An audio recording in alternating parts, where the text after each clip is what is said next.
And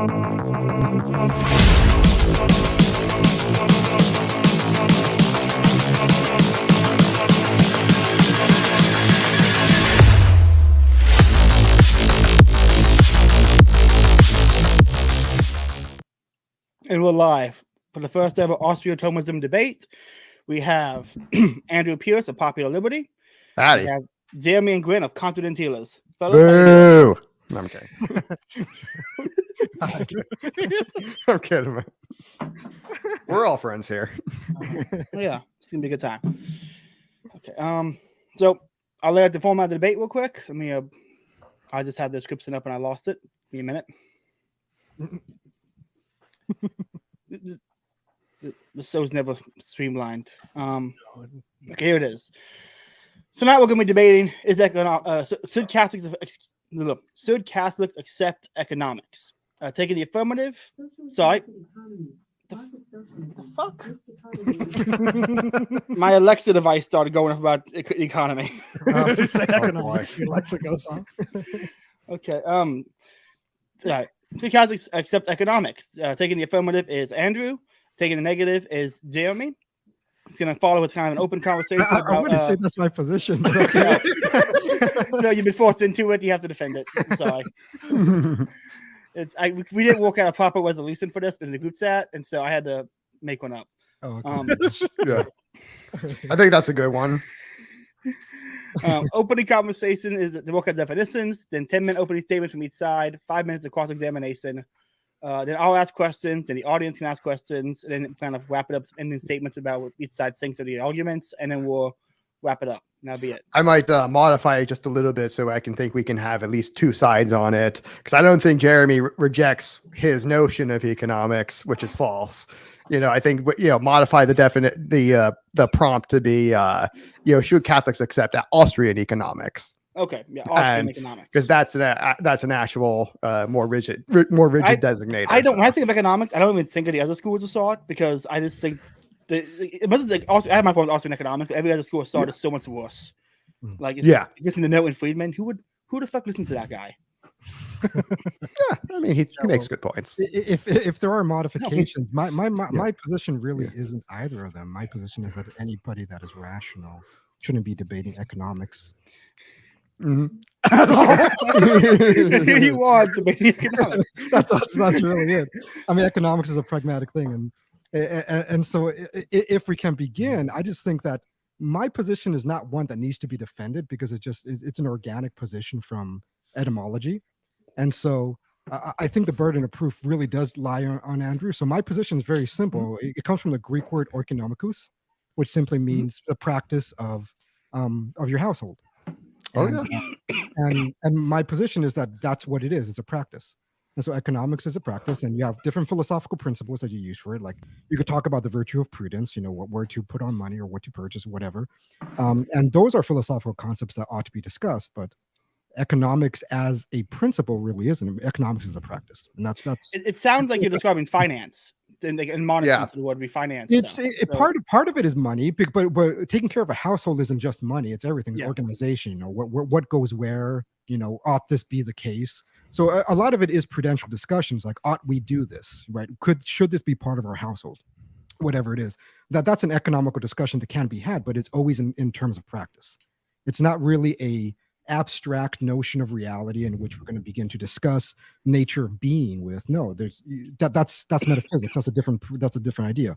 It's not moral theory. Moral theory is natural law, and we use moral theory to more prudently organize the household, or more prudently organize a nation or a nation state, whatever it is. How large this household gets is can be applied in many different ways. Could be in a business or whatever. But economics really is simply that. And I think anything interjected beyond that is one that needs defense, because now it's going to be a redefinition.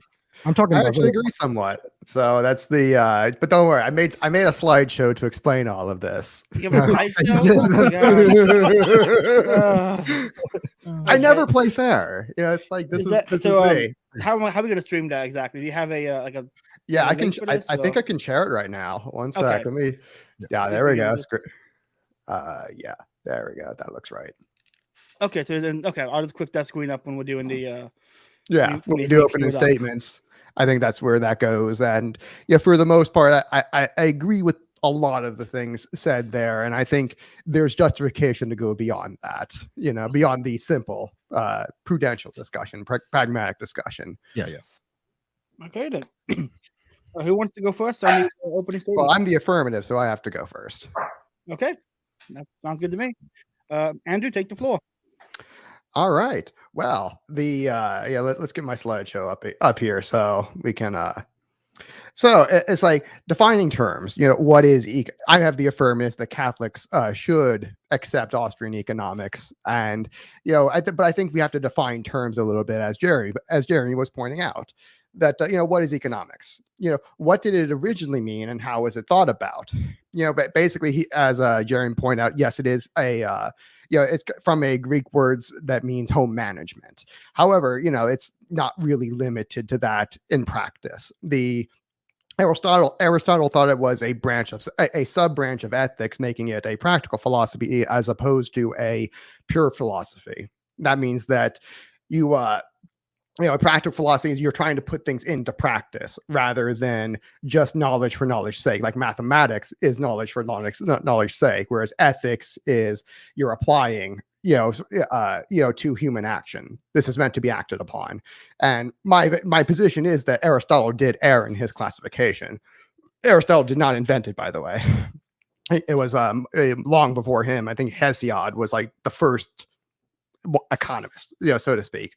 But like all philosophies, Aristotle believed it to be derived deductively using axiomatic statements as first principles. So you start with something that is axiomatically true, and then you use deductive reasoning to go step by step to flesh out an entire theory. And and so this is you see this in where he's like in Topics Book 3, where he is kind of using like the axioms of action and human desire and human needs to kind of deductively reason through, kind of a rudimentary form of economics. And modern Austrians would explain this as human action being purposeful. When we say humans act, we mean they're acting purposefully. And so as opposed to like, purely instinctively or, just an act of being like passive. So, one example that you see Aristotle use is like the shoemaker houses ratio. So he's like, he believed that there must be incorrectly believed that there must be like some ratio of shoes to houses because of how desirable each was inherently. And, that's incorrect, but he is getting at value. He is trying to wrap his head around the problem. How do you value things, and what is it? How was it done? And so he never wrote a formal economics treatise, and a lot of these things he just mentions in passing. But he does also mention like, hey, the actual Catholic reasoning, which also helps true in the Austrian theory of like why private property is better suited to human nature and peace, and it eliminates confusion, it helps eliminate conflict, etc., etc. He used the exact same reasoning that Aquinas used, and the same reasoning that like Hans Hoppe will use. We'll see that a little bit later on. However, it's important to note that when the original Greeks are talking about economics, they're not just referring to one's personal home or finances, but it's a much more broad topic to them. As you can see, like in a shoemaker houses, ratio example, they're clearly not just talking about, my individual home. They're talking about more broadly about the entire polis, which for them was a city-state. And the classical Greeks believed that the individual did not achieve the good, virtuous life. They thought that economics for them was the kind of a study of how you achieve a good life, a virtuous life. That, that's the idea that we have a telos, we have a purpose. Man has a purpose to live a good and virtuous life, which close. We would say the man is as Catholics, we would say that man's purpose is God himself, which is the greatest good, summum bonum. And the Greeks believed that it was not the individual, it's not even the family, it was the polis itself, the whole community, that was the real subject of economics, because it was only the polis, the whole community, that achieved that great good. And actually, it's funny because like Austrians like Rothbard would actually kind of agree. And because they thought that we are not atomized. Man cannot be an island. He cannot do everything for himself. It's just there's too much, and he has to rely on other people naturally. And this is good. This is also what the Catholic Church teaches. So that's what it originally meant. Now, what is it now? Now, Austrian economics is kind of like it's almost the same way, where it is an economic philosophy that is a priori derived, the same way using the action axiom as a first principle and then deriving its tenets deductively using pure reason, the same way Aristotle was doing it. And by the way, that's how Aristotle believed all sciences, all philosophy should be done, was start with something that's axiomatically true and then deduce your way out from there. He did not believe in like an empirical method. It always had to be pure logic and reason. Now, and this is also the same methodology that the Austrian school uses. So it is not held to be a practical philosophy by itself, which is something different. That is a departure, and because it is focused on pure knowledge for knowledge's sake. Ethics is where economics gets put into practice, as ethics sets the ultimate goals for a given society. Because economics by itself doesn't tell you how to value things. It just says how that works. And so you actually need ethics as a way of saying, here's what we value as a community. And you need to set that as your highest priority, as your goals for where you're going as a people. So this is where you get a real departure from Aristotle. And I think this is justifiable. So it is a pure, economics today, especially the Austrian school, is a pure knowledge like mathematics.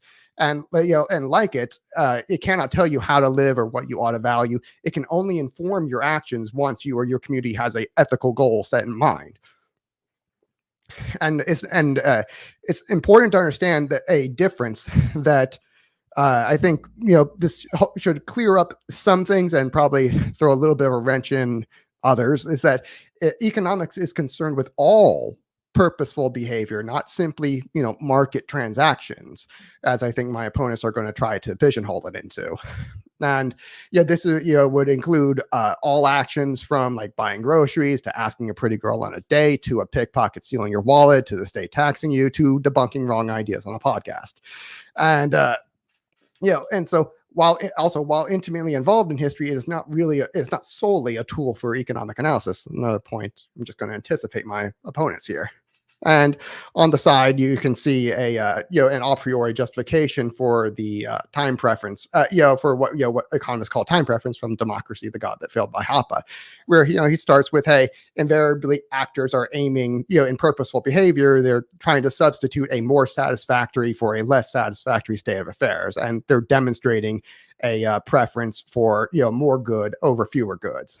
And so, and he deductively reasons from there on out, and that's just an example of how that works. And so, like, but these are but what it was as originally, what it is now, are two questions. I think the third question is actually the most important: is what ought it to be for Catholics? And I think the ultimate answer that I'm going to be arguing here is that it ought to be true.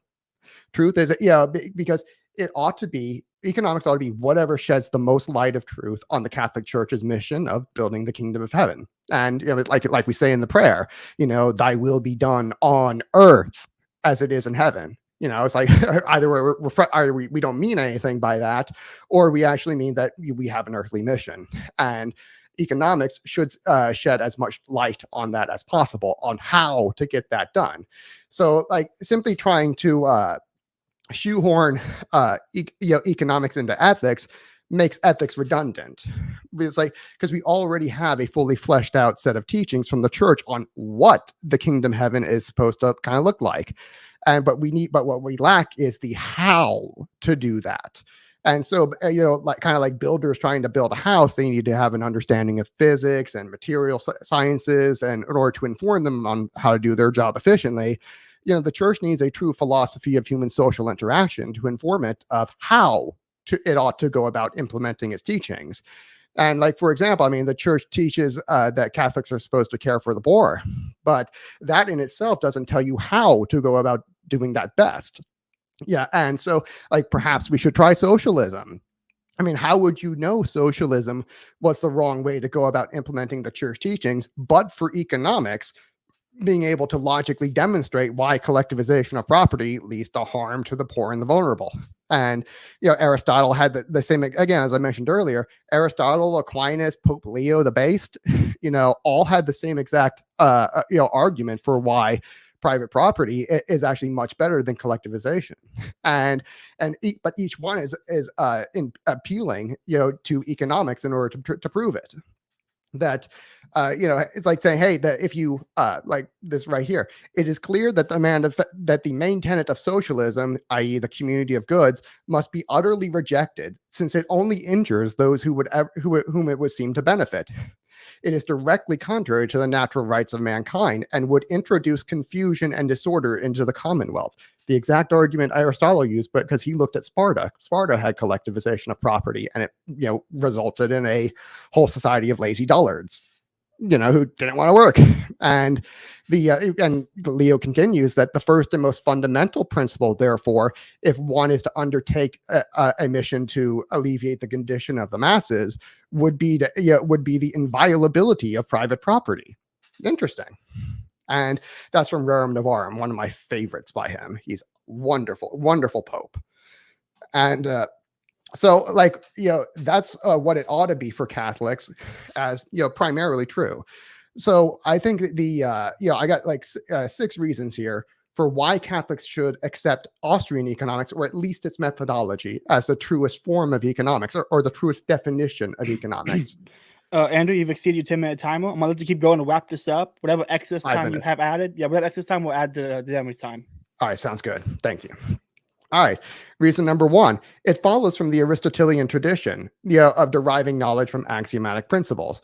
The church has a long history with economics, developing it for centuries, from Aquinas in the 16th century to Spanish monks and scholastic monks at the School of Salamanca. Yeah, and these are who are widely regarded as the first Austrian economists, who logically deduced many economic concepts like the subjectivity of value and the just price being the market price. In short, Catholics should accept Austrian economics, since the church pretty much already accepts it in all but name. And to be clear, the church does not endorse any particular theory of economics, but if it were to be philosophically consistent, it must accept the methodology of praxeology. Now, to win this debate, my opponents need to give a compelling argument as to why the church ought to break with its philosophical tradition from Aristotle to Aquinas and the scholastics when it comes to economics. And reason number 2 is that, according to Aquinas, all acts of will and appetite, desire, presuppose love. So, as economic acts, definitionally, not just incorporate not just the will and appetite, but the intellect as well, because I have to subjectively value. I have to make a value judgment, in each economic act. Basically, that was Aquinas' other proof for the existence of a soul. Will and intellect are his proofs for the soul. And, so economics, go that much further in having metaphysical qualities from which universal laws can be derived. And for my opponents to win, they need to make some sort of special pleading as to why some actions which have metaphysical properties to them can't have universal laws derived about them. Because like ethics has a metaphysical property to it. And this is, and it just engages the will. It doesn't necessarily engage the intellect. It doesn't necessarily do that. But and we can make universal statements about ethics. It is wrong to murder no matter where you are in time or space. It's just always wrong. But not economics. So why is it ethics can have universal laws only engaging the will, but economics, which engages the will and the intellect, it has all those metaphysical properties, but they're saying we can't make metaphysical laws about that. And reason number 3, the church teaches that human nature does not change in time and space. Thus, Aquinas teaches that God can justly hold all men to the natural law, even if they don't know him. So for my opponents to argue the 1930s Germany historical school's position that economics changes from location to location, from culture to culture, and that any particular rules only apply in particular times and places, is for them to deny the immutability of human nature, or worse, for them to deny the immutability of logic itself and embrace polylogism. See, for an economic act which presupposes a universal metaphysical reality and engages the entirety of man's body and soul, to not have universal logical rules that apply to it is to throw all of Catholic ethics in doubt. See, if the metaphysical reality of economics can change in time and space, why can't ethical laws change? Like thou shalt not murder, thou shalt not covet thy neighbor's property, and you shouldn't commit adultery, you shouldn't be a libertarian. Okay, let's set that last one. Why would those not be able to change? Reason 4, objectionable presuppositions like materialism and nominalism are not inherent to the praxeological method. In fact, Ludwig von Mises says there are 4 ways to disprove Austrian economics, and attacking his presuppositions is one of them. And so I'm only arguing for Catholics to accept the concept of praxeological economics itself as a logical extension of the Church's teachings, not for them to embrace the specific conclusions of the Austrian school, which are based upon non-Catholic presuppositions and can cause problems. And my opponents cannot argue that economics is necessarily an atheistic science any more than they could argue that metaphysics was necessarily a pagan, philosophy. It is a fairly newborn philosophy, sure, and I've made the case elsewhere that incompleteness and errors abound due to its development by atheists who have, wrong presuppositions about the nature of reality, which carry forward error into their conclusions. But in this regard, the Austrian school works of the basically, it's just like the School of Athens. The scholastic, once we took the School of Athens, we got rid of all of the wrongness, and then we incorporated it into our philosophy, and we learned from it. And I think we can do exactly the same thing with the Austrian school. Sure, it was developed by pagans and atheists, and but there's a lot of good work there that we could easily incorporate into Catholicism. And like metaphysics or ethics, it is a priori logically true. And truth is not affected by saying that it ought to be something other than what it is. So even if my opponents wish to contend that the definition of economics ought to be something else, anything else, they still have to contend with the a priori trueness of Austrian economics. So to win this debate, my opponents need to establish why the praxeological method itself, that is, using first principles and deductive reasoning about human actions which do have a metaphysical reality in them, why is that flaw in itself flawed or fallacious? To argue otherwise is either to argue for a rejection of truth itself, or is to advocate a preference of less truth over more truth.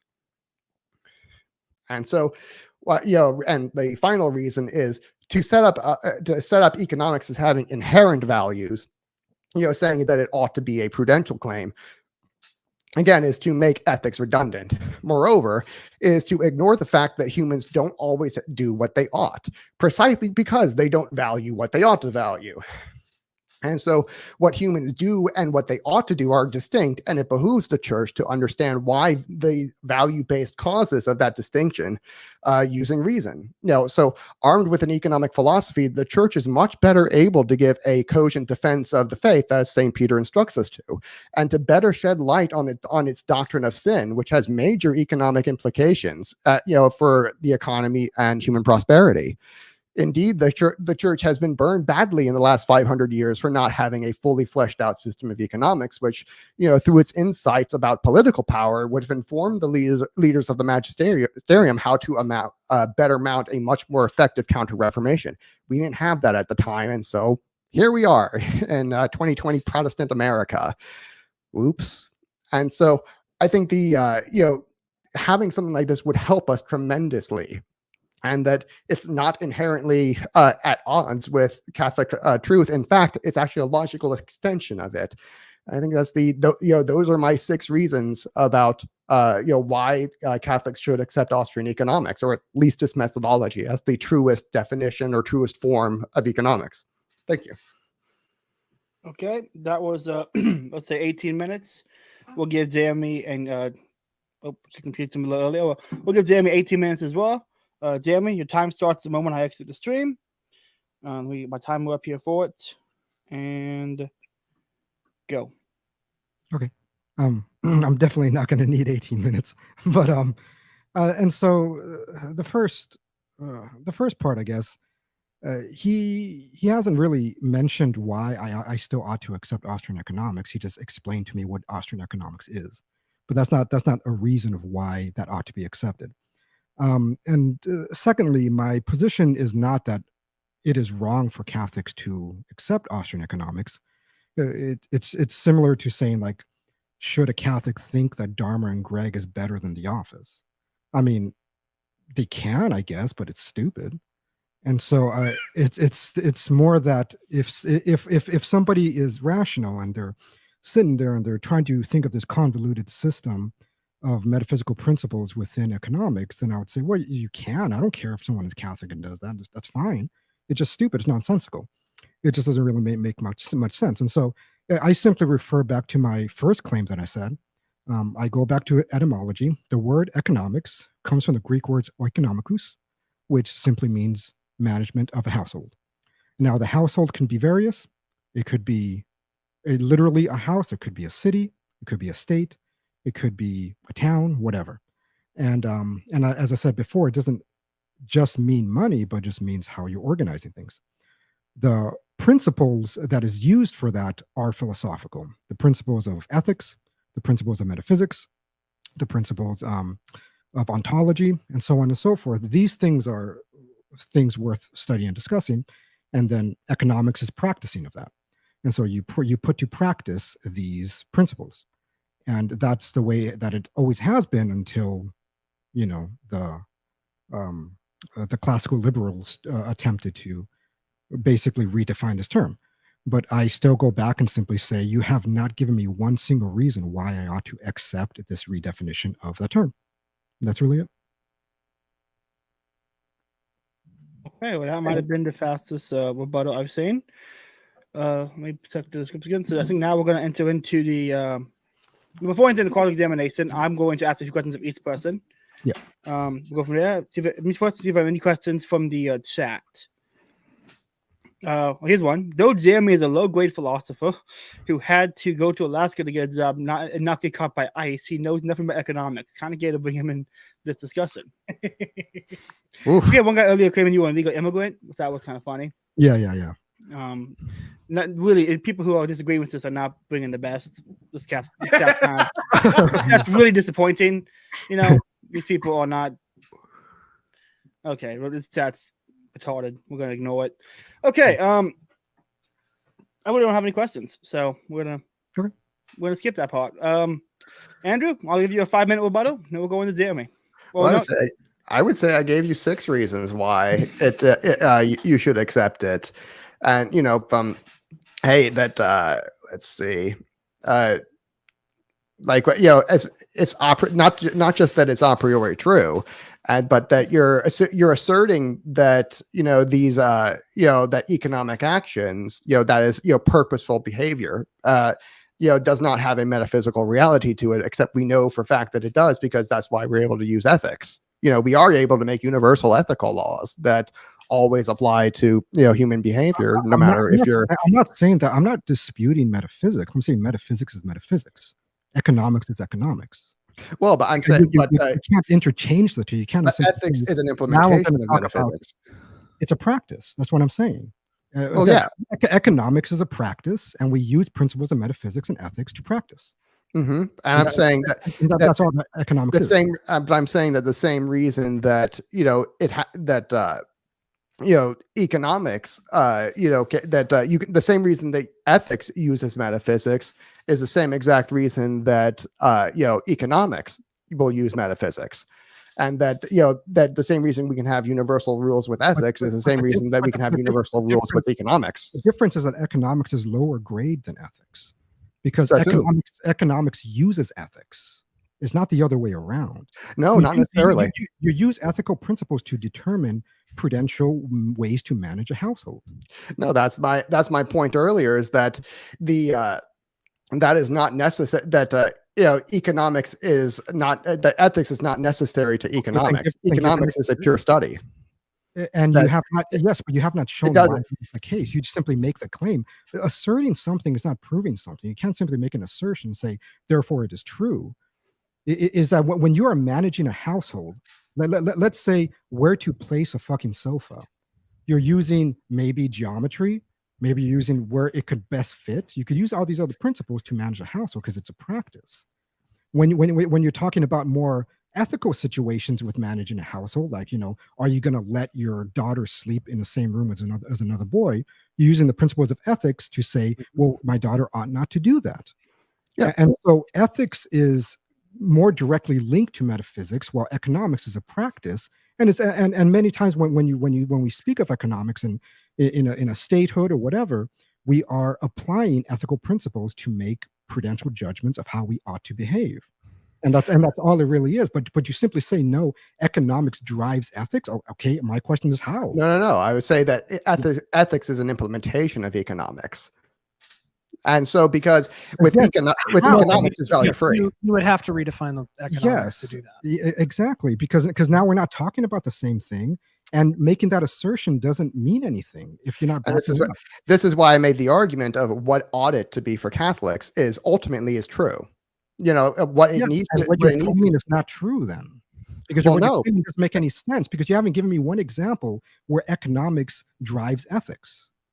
How does economics drive economics? No. It's not that it drives ethics. It's ethics is an implementation of economics. Of that. How is that possible? If economics, I can easily give you an example of that. How is it that that's a part of economics, not the other way around? That doesn't make any sense. Of course, let me give you an example. Like, we just had COVID, kind of ransack the country, and what is the government to do about that?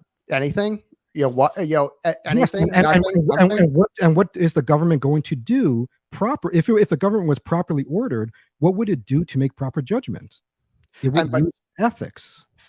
No. It would have to use economics as well, because that's my point. Economics is the application of the ethics. You don't do economics first, and then ethics is derived from that. That really makes no sense. Well, no, this is the whole point of prudence. The whole point of prudence is to take time to think through how something is likely to play out. That's ethics. That's ethics. Prudence is more. Prudence is a cardinal virtue. But what I'm saying is that prudence right here would presuppose economics, because you need an understanding of how humans behave and what in order to think it through. You can't just use that on pure ethics is prior to that. And then if you're talking about ethics how humans behave, that's ontology. No, ethics would be that's also philosophy of mind, or what used to be called psychology. That's not economics. Economics is the application of managing a household. And so you apply knowledge of human behavior, you apply knowledge of ontology, you apply knowledge of ethics, you apply knowledge of metaphysics in order to more prudently manage a household. And that's all that economics is. That's not merely managing a household, though. That's also managing the whole polis, the whole community. I know. By household, that's again, what I said in my beginning was that by household, I don't mean just literally a household. It could be a city, it could be a country, it could be a city-state, it could be a town, it could be whatever. But whenever you're managing something, you're using principles that is prior to that act, because that is practice. But where are those principles? They're not ethical principles. They're not ethical principles. Yes, they are. No, that comes after the fact. What's an example? What's an example of an economic principle that is not ethical? Just law of demand. That the law of demand that, I'm going to be prioritizing. But again, I never said that all of economics is moral. I said it also uses ontology. That's an ontological statement. Yeah, I'm saying that, because economics is is not necessarily a practice. You need ethics in order to put it into practice. Yes, but economics is actually prior to ethics. You also need ontology and philosophy of mind, or philosophy of a person, as used to be called. Yes. And metaphysics, in order to comprehend better how to manage things. Yeah, metaphysics would be prior to economics. But yes, and so is ontology. But ethics, in the same way, geometry is prior to. I mean, mathematics is prior to geometry, and logic is prior to mathematics. It's to say that there's an order of operations here is not to say that one is necessarily. And what I am saying is that you cannot do economics if you don't have proper understanding of morals, if you don't have proper understanding of ontology, if you don't have a proper understanding of metaphysics, if you don't have a proper understanding of human of person, philosophy of mind, psychology, and so on and so forth, because all those things help guide the practice of economics. No, see that, well, yes, you do need them as guides, but those are to give you values in the first place. Because they come prior to economics. But economics does not need values. Okay, we've been living in value-free economics for a long time. Give me an example of an economical anything, a statement of economics that does not include any of those other philosophical principles prior to it. I mean, like the United States of America economy. I mean, we have all kinds of immoral things that are destroying civilization. I'm not talking about no. I'm not talking about immoral. You're saying that economics is not solely using ontology, metaphysics, ethics, or whatever. But there's a separate thing yes, doing. And what I'm saying, it is using that. If you want to make a claim that somehow economics is independent of those, or that it can make a statement outside of that, then give me one. Yeah, like the law of demand. It exists outside of ethics. Again, you keep going back to just ethics. I'm not just saying ethics. That's an ontological statement. That's ontology. That's a study of ontology. I would not say that economics is independent of other things like metaphysics. I would not say it's independent of that. I said it's independent of ethics. That's the one where I said it's independent of. Independent completely. Except it is. We're living in it right now, and it sucks. No, hold on.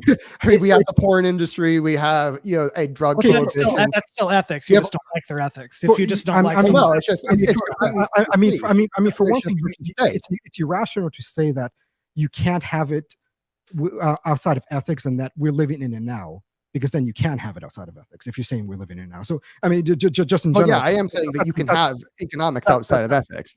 That's an irrational statement. But further, what I am saying is that economics, because you said economics cannot exist. The economics can't exist outside of ethics. Is that what you said? Yes, it can exist, in a value-free state. Which is why it's a pure economics, not actually a practice, because in this country we have no real ethical system to instantiate it with. That way, it's just completely free market, Again, some libertarians are going to get upset at me for saying that, but when you don't have an ethics, but again, that's besides the point. What my statement is that economics is a practice of philosophical principles. Part of it is ethics, right? So when no. I would say it's a practice of metaphysics and ontology, logic, maybe mathematics. But yes, that is true when it deals with those things. If you're talking about demand or whatever, it is dealing with ontology. But if you're talking about whether we should cut off little boys' dicks, you're talking about morality. And so, since it's a practice, it is practicing many of these different philosophical principles. And now ethics is a branch out of metaphysics, because you can't have a proper moral system without metaphysics. Agreed. It hates it. And what I'm saying is that you can't have you cannot make an economical claim about morality without a moral system. I have gone. If we're going to wrap up kind of cross-examination period, we might return to that in a bit. I got a DM. I got a few questions from DMs I want to read off, and I have a few of my own questions. And so, the first one comes from Hazlitt. I don't know what it means. Yeah. Just read it. Is it E8 comics or EE comics? Yeah, I don't know. Anybody know what this one means? It's economics, but it's E8 before it, or it's EE. Economics. Hazlitt, you in the chat. Economics, or is it economics or economics? I think is what he's saying. I think it's economics. Oh, I would say economics. Oh, he's just asking a phonetic question. Oh, I never said economics. I say economics. Yeah. Is that an accent thing? Maybe. Yeah. Okay, he just put 2 dots. I don't know what that means either. No one in this chat is being clear, and nothing makes sense right now. And I don't like it. Okay. Okay. Mike. Okay. It's definitely not economics. We're not fucking Canadians. Economics, yeah. I mean, they're Alaskans, so it's like we're going to forgive them for that. They're at least not quite Canadian, but Same with plug. You can buy this Faith, Liberty, and Practice mug on our merch store. By the way, I think that a really objective, good way to judge that who's winning this. If you, since I'm the affirmative, if you like this, you like my position, like and subscribe, and we'll count up the likes versus dislikes at the very end. I want to dislike this one. Okay, so my question is,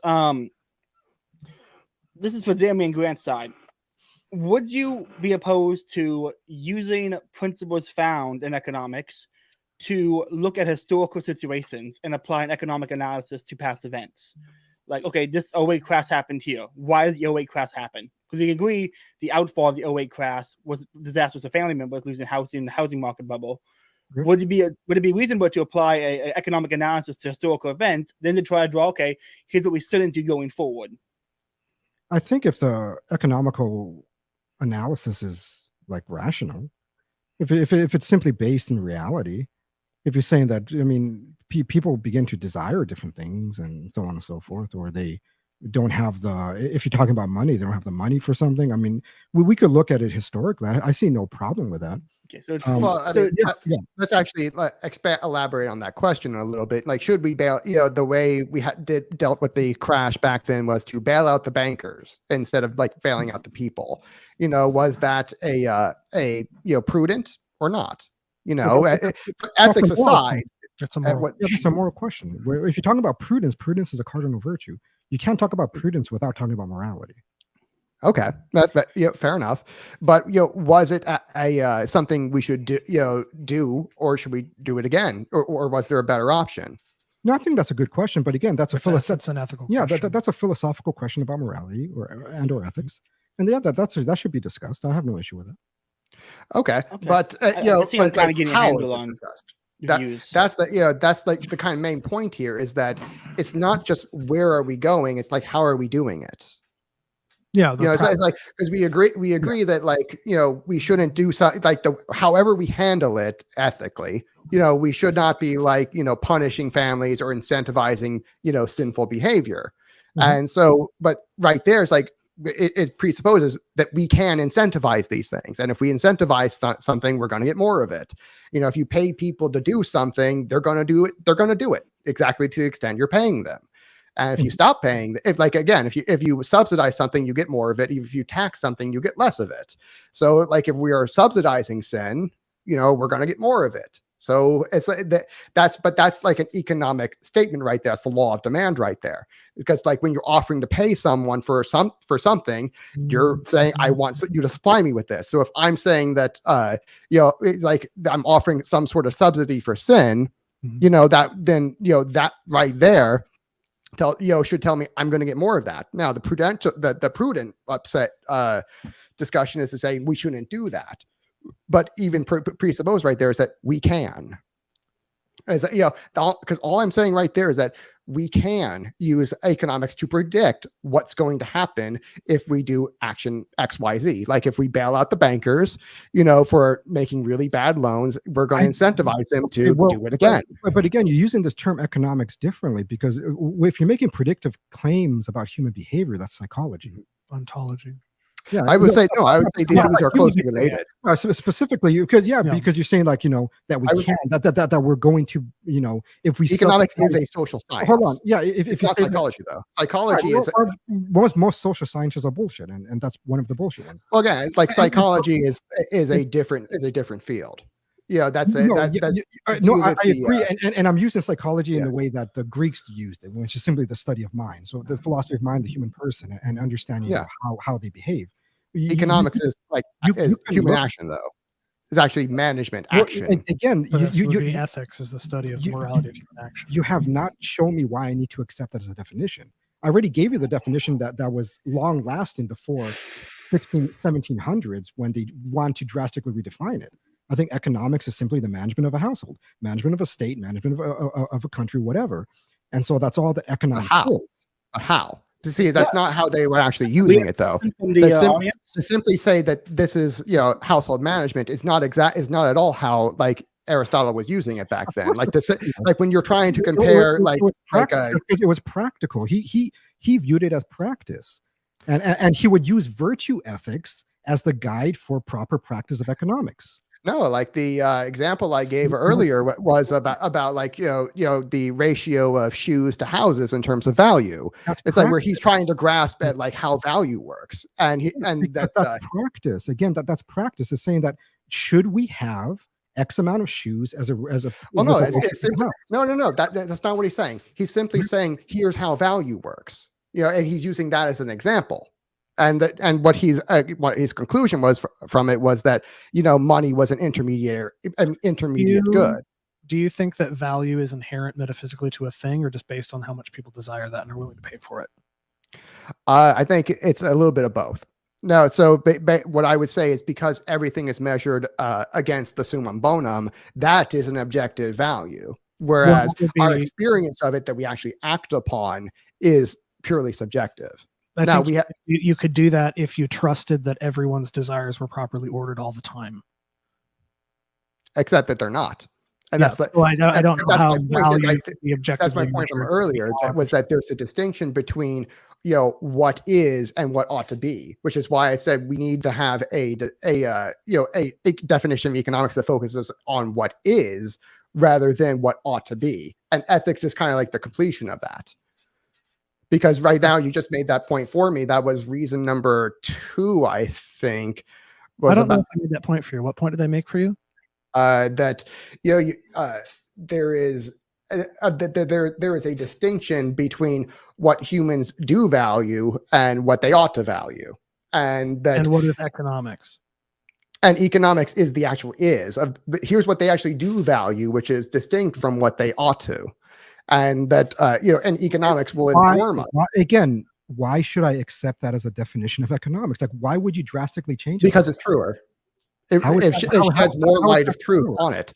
There's already a discipline called ontology that deals with that. Mm-hmm. So no, because this is a truer version. This is a truer about a particular study of human action itself. And which is already, again, if you're talking about the how or why people choose something, then you're just talking about the psychology of the person. No, it's not psychology. It's different. Okay. Not psychology. Caleb's interjecting. Yeah. Okay. Yeah.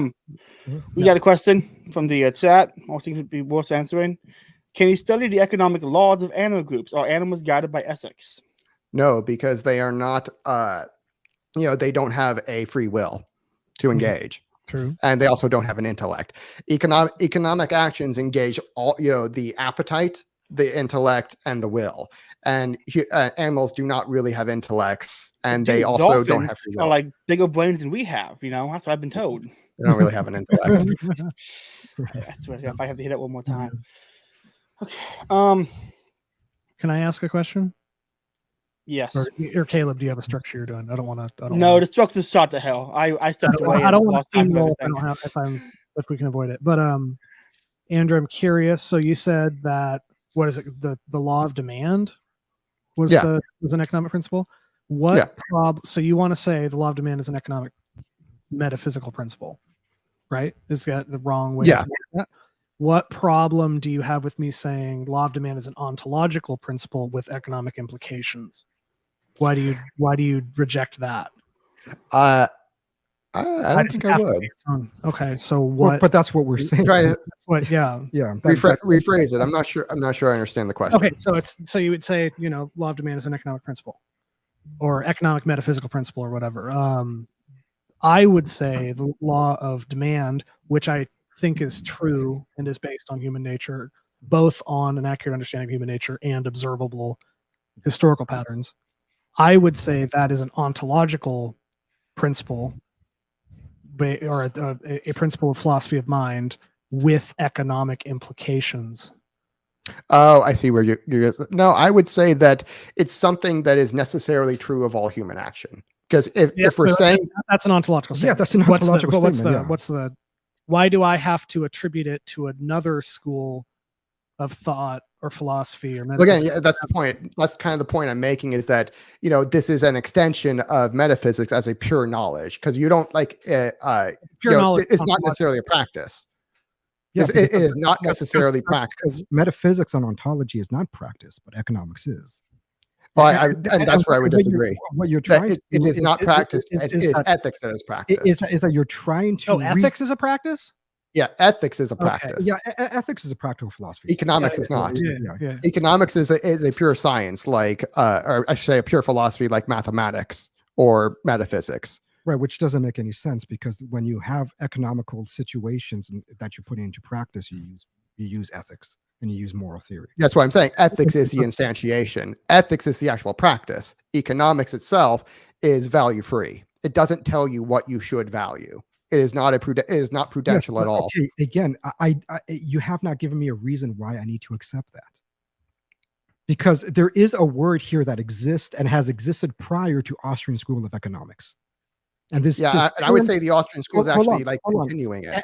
And this term has been used in a certain way for many more years than Austrian school has. Yeah, and I would say they're actually using it the same way. If you look at how Aristotle was using it, the Austrians are using it the same way. Aristotle just doing it more logically. using it as practice. He's not using it as ontology. He's using it as practice. He talks about virtue ethics and that the goal of man is to live a good life, to live a virtuous life.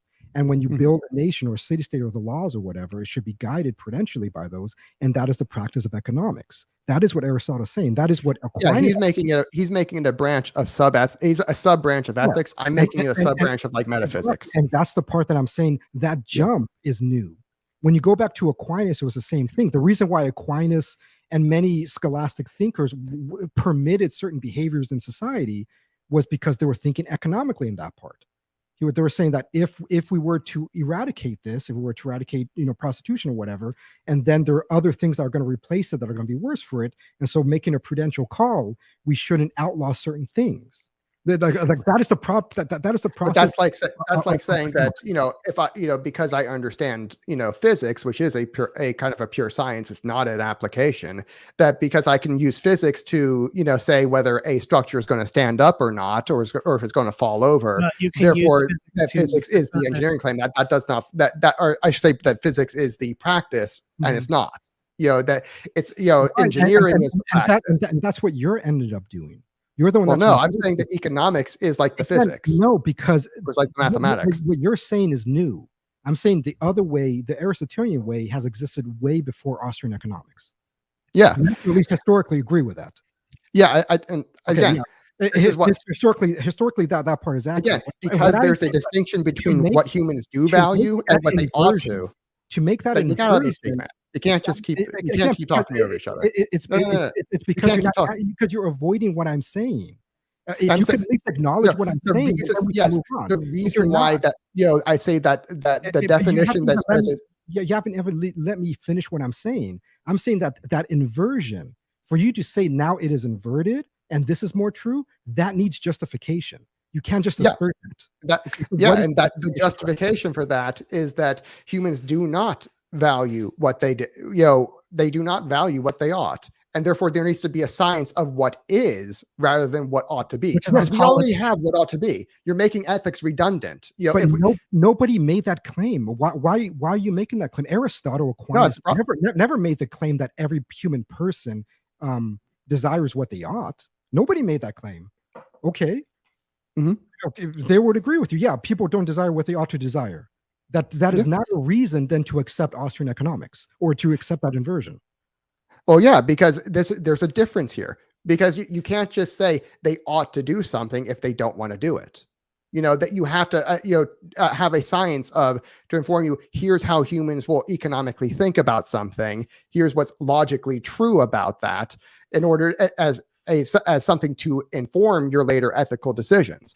Your ethics, like you're putting into practice, like what should you do about like prostitution? We know ethics tells us that it's wrong, but it does not tell us like how to go about handling it. You might use a prohibition, or you might use use taxation. Like how by using you need something that is prior to that in order to inform your later decision. And that's what I'm saying. There's a difference between what humans ought to have and what they actually do. Okay, again, yes, but nobody ever made the other claim. Aristotle agrees with that. Yes, but by starting with what they ought. What did Aquinas use in order to make that judgment? He wasn't using Austrian economics. He was. Well, actually, he was. He was using the mind. praxeological method. No, he was using philosophy of mind. He was saying that. Well, what is that a human behavior does? And he predicts a claim of what the human behavior is, without accepting any of these other fantastical redefinitions of the term economics, but simply using existing philosophies to make prudential claims of how we ought to behave. He's not just making a prudential claim right there. He's making an is claim as well about here's what's what a prudential claim is. No, prudential claim is an ought. Yeah, is an ought claim. Yeah. But he is making both. But again, because he's using ontology and he's using existing philosophical ideas to argue. But the economics right there is an ontology claim. That is an ontological claim. That is not a prudential claim. The prudential claim is after the fact. Mm-hmm. To say that if we do X prohibition on prostitution, the result will be Y increase in crime is simply an ontological statement. Yes. And then he's saying and that's bad is prudential. Yes, that's the ethics on the end point. So then economics is putting that into practice. Because now ethics is putting that into practice. No, because now that you reach this conclusion both with moral theory. And so now you have the moral theory. No, I didn't. Case, and then you have an ontological claim of what humans will do. And then economics is putting that into practice. You're using existing philosophical ideas in practice. And that's what economics has always been prior to that. The value judgment is after the fact. That to say that, hey, if we make a prohibition on prostitution, the effect is going to be, an increase in crime because, what you've done is you've set an artificial price floor that have basically zero, that there's no price you're allowed to do it for. That's what a prohibition is. And so that now you have a supernormal profits, which are going to incentivize, the criminal element to come in to try to get those supernormal profits. And this is why it increases crime. Those are now he didn't exactly go with that, but that is the economic explanation of why a prohibition incentivizes, bad cartel, prohibit. And I'm saying explaining it that way is unnecessary and kind of dumb. Okay. Well, no, but it's actually true. That's what the point. It is, though. The point is that is true. It is true that if you make a prohibition, you're going to. Definition is true. The way he explained it makes much more sense than trying to talk about it in a prohibition of this and that, and then X amount of who gives a shit. No, human beings behave a certain way. I can make an ontological claim about the way human beings behave. I can make a moral claim of what we ought to do. But you can't prove it. You can't justify that. And then you can't justify your claim. Yes, you can. How because not? What do that's you mean? Ontology. What? That's metaphysics. He justified. Well, no, epistemology justification is a point of epistemology. Of knowledge, yeah, it's a philosophy of knowledge, but still. Problem is, you're able to make these claims, but you can't say why that they're true. Say why every time we use prohibition, it has exactly the same results. You can if you claim that human beings act a certain way, which is an ontological claim, and that's what he did, and that's what these philosophers did way before Austrian economics. All the time, they always justified it by understanding human nature. That's all you really need. You don't need to introduce this new redefinition of economics. Oh no, but you do, because you have to say, do you prefer bullshit like that? It's all just nonsense. To say, do I prefer this outcome to another outcome? Yes, I do need ethics for that, but that's a separate claim. To say that, because some people like conservatives will be like, yeah, it's like we need prohibition to eliminate prostitution, and we're fine with the criminality that produces. Mm-hmm. Like they're fine with that. I say, no, that's bad. Aquinas would say, no, that's bad. But if you're a Protestant, you might be okay with like a more puritanical form of form, but to simply say that if X then Y, that is value free. It is when after the fact when I'm saying okay, and that's a bad outcome. That's when I'm making the ethical judgment, not prior. I'm not using ethics to say if X then Y, if prohibition then criminality. No, you're using ethics to make a judgment and to put it into practice. You also use ontology. That's separate than the economics. Economics is again, I'm not accepting the Austrian school because you have given me no legitimate reason. I just gave you 6. You have not. All you did was explain to me what Austrian economics is. How is that? You've just agreed with me that it was that it's an ontological claim. No, I'm saying that we make ontological claims, and philosophers have. Okay, that's enough of the example in conversation. Mhm. That's gone on for too long. We have a question, and we're moving into some wrap ups if I can't find any more questions. All right. Hazlitt, economics is not normative. It's not policy or ethics. Economics explains causation and social phenomena like prices, inflation, interest, etc. Economics is positive. Yeah. Jeremy, do you have a response to that? No, I think that I think that's what economics has become. Yeah. But why did that happen? Because it was true.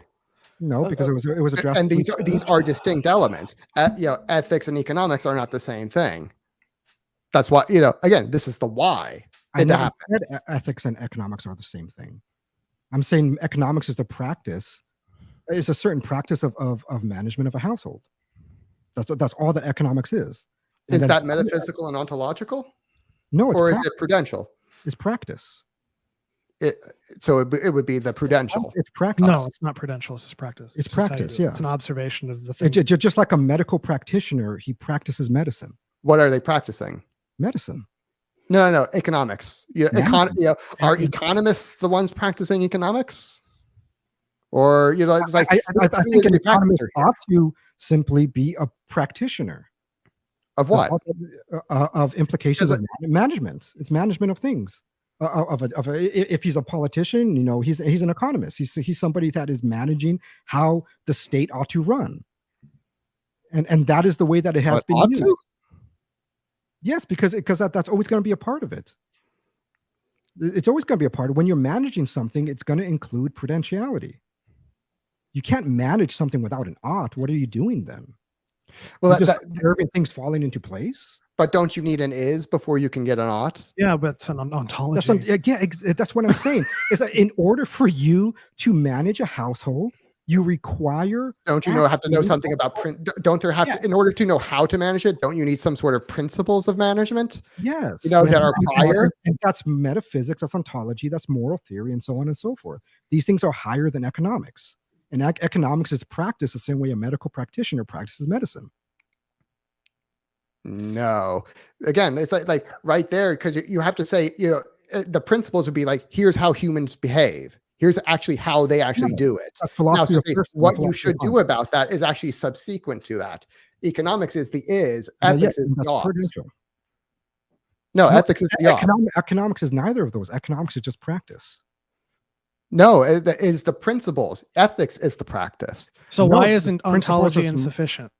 Yes. Why is ontology not enough? Ontology and metaphysics are principles. A philosophy of mind, if you're talking about human behavior, like you need some understanding of human behavior. Because it's not simply human mind. It's also human will, also human appetite, which is still philosophy which is the psyche. But yeah, the psyche is the entire thing. It's a tripartite soul, the intellect, the will, and the appetites. Yeah. And so you understand the philosophy of person, like the old Catholic term really was that, the philosophy of person. And so if you look at many older Catholic philosophical textbooks, like you actually took a course. So would you say psychology is a prudential, that's an ought? You ought to have this way, or this simply an is? It's an is. Because I would say psychology and economics are two sides of the same coin. That what psychology more refers to how like an individual is thinking and mental illness and stuff like that, whereas economics is about actual social behavior, and whereas those are not like ought claims. It's not, when I'm talking about psychology, I'm talking about mental illness. I'm not saying you ought to have mental illness or that you ought to be think a certain way. I never said that's what psychology or philosophy of mind or person is. You're making is claims. But are they practices? Would you say psychology is a practice? Not in a traditional sense, no. I think it did become a practice, and there's a lot of fucked up things that I think psychology became in the 20th century because of that. But by the way, I don't think that people should be like economists either. In the same way, I don't think they should be like psychologists. It's because psychology is actually understanding a mind. I don't think there's anything really there to practice. Economics traditionally was a practice. You're putting into practice philosophical principles that you learned prior to it. But those are ethical principles you're actually putting into practice of, like, taking care of the poor, I'm not putting the law of demand into practice. I'm putting take care of the poor into practice. Taking care of the poor is a concept. You actually going to somebody and doing something, like actually acting, that's putting it into practice. Yeah, but like I might use the law of demand to inform me of how I take care of the poor. When you're trying to order a home, or when you're trying to order a society to behave a certain way, that is putting these principles into practice. That's economics. No, that's ethics. And that's all I'm how it should be, or they say, here's how order works and here's how we should order it. That's what I'm saying. When you actually begin to do it, when you actually begin to put it into practice, and you're trying to order a society in a certain way, whichever principles that is implementing ethics, not economics. I'm saying that economics is not something that you implement. It's the implementation. Ethics is the implementation of economics. No, again, you have not shown that to be the case. It has to be the case. Ethics it wasn't understood to be that way. Ever Aquinas, nobody thought of it that way. Nobody thought of it that way. I'm saying that they were thinking about it backwards. And if you look at what they actually did, that's and again, why would it be backwards? You have not given me a reason. Besides just giving me the definition of the new definition that you want me to accept. Again, how Aquinas does correctly say that it's going to happen, that if I make a prohibition on prostitution, it's going to cause more criminality, but he doesn't justify why that connection is the case. You need economics to explain why that connection is there. You don't. You need to know human behavior. From philosophy of mind. It's like what's that? Right there. Push back. Let me push back on that. You need to know human behavior. Yes. So what's that human behavior? Is that economics? No. That's philosophy of mind, or philosophy of person, I would say more specifically. So in other words, like the philosophy of human action. Humans in action. Yeah. And how they engage in purposeful behavior. That's economics. No, that isn't. We're rejecting your definition. Yes, I'm saying that already existed. That already has a title. And that already has a discipline. The fact that people want to redefine it and say, now this is economics, that's the same thing that the anarchists do. Anarchy already has a definition without a ruler.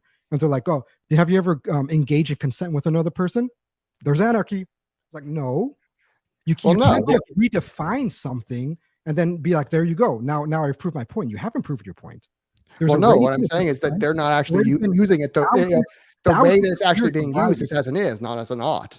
What I'm saying is they're actually using economics of writing of human behavior, and nobody called it economics until the classical liberals.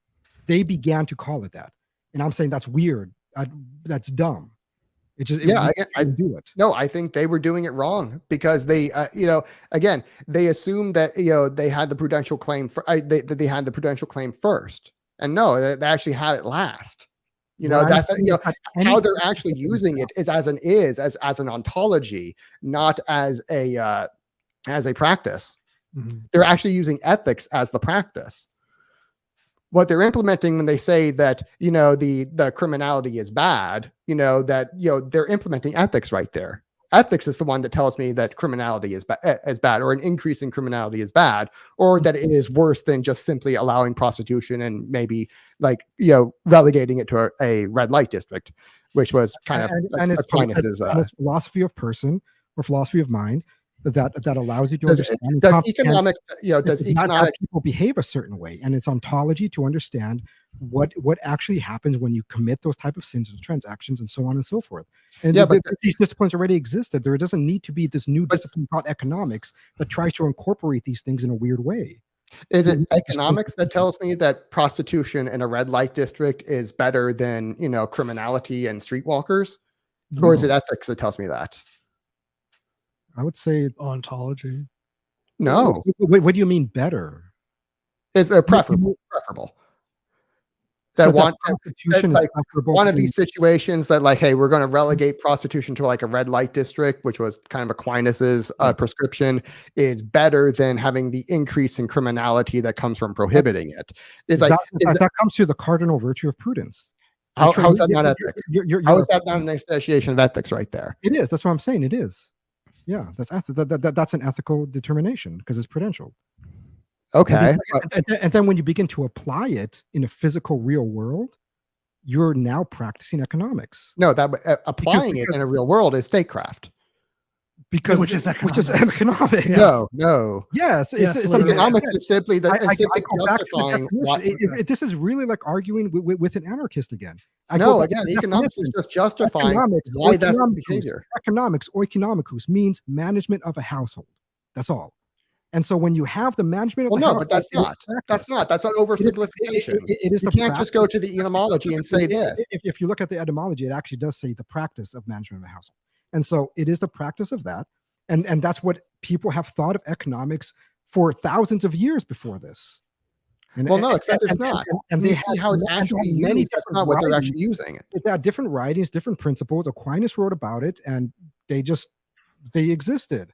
They justified their claims with already existing philosophical ideas, and there was no need for this new redefinition, introduction of an idea that I think is just it's unnecessary. Well, no, you need, because it doesn't answer the epistemological question. Of course, it does. No, it doesn't. Again, how do you know that that your criminality is going to result from ontology? I said this. How many times do I have to say this? Fucking ontology, philosophy of mind, philosophy of person, fucking psychology. These things have fucking existed for 2,000 fucking years. And so now you have this. Now I have economics, and this explains it. It doesn't explain anything. You're just explaining it in yes, it does. Way. Economics is the explanation for that. It is. I already told you. It's fucking ontology. It's fucking ontology. So economics is an ontology. No, it's ontology. That's all it is. Economics there would be the ontology. Economics is the justification. No, it's ontology. No, it's ontology. No, it's ontology. No, it's ontology. No, it is ontology. Anything outside of that, it just doesn't make any fucking sense. You're introducing something weird and dumb. There's no unnecessary. So Andrew, you can just say no and repeat your definition all you want. And that's all and that's what I'm doing, because I'm what you're doing. Crazy behavior. No, that's what you're doing. You're just saying, household management. Yes, because I'm how they're using it. It's to say it's nothing more than just managing a household. And that people have discussed human behavior without economical principles for thousands of years. Except they haven't. They've been grasping. They're clearly developing the real thing of economics that we have today, using the same exact method. Oh my gosh. They're using the same exact method that we're using today. Economics. No, it's not economics. They're going for, here's my first principle of human action, human need, and we're going to build from there deductively. The only difference. You have not shown that at all still.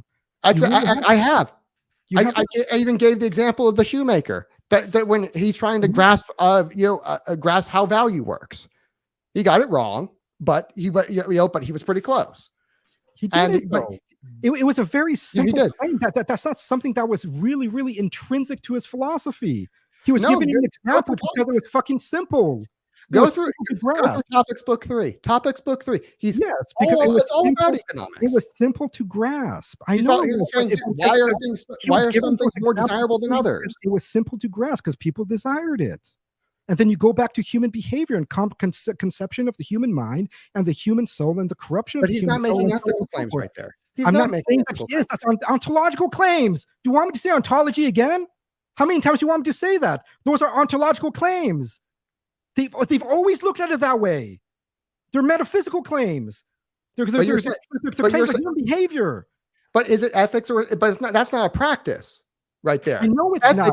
I said economics is the practice when that becomes implemented. It is the practice of organizing a certain society or whatever in a certain way. Is isomorphic to Andrew's definition of economics, or is there a more appropriate word, subset of ontology? Yeah, I would say economics is a subset of ontology. None of those. Okay. We've gone for an hour and 13. We normally only go for an hour. I have no comments because I haven't been paying attention. We're not going to do closing arguments because I'm just going to say the last, however long I'll talk about closing arguments. Final thoughts and plugs. At Popular Liberty _ on Twitter, Politically Catholic on YouTube. or also Austro Thomism. Again, if you agree with me, like and subscribe. If you agree with if you didn't agree, still like and dislike. subscribe. You know, Yeah. just regardless if you're watching. We need 8 more subscribers, so 8 of you to subscribe. Okay. Jeremy, Grant, plugs and final thoughts. Final thoughts. No. Wow. Yeah, we're Contra Gentiles. At Contra_Gentiles on Twitter, patreon.com/Contra Gentiles. You can find us anywhere you listen to podcasts and on YouTube. Okay. This is Austro Thomism. Grant, Jeremy, Andrew, thank you for coming on. Thank you for debating. Apologize for my lack of non-interest. I don't like conflict, and so I kind of dip out. Yeah. So I just what I did. This will be the only time I host a debate. A lot more heated than I thought it would. Next debate will be hosted by Bokov. I'm making him host the next debate going forward. He has been assigned a new role. I'll update the website tonight with Bokov's Behaviorist, writer, and debate moderator. That would be his new title. Because I'm not doing this again. Okay, everyone, thanks for listening. You guys, everyone, just have a fucking good night, I guess.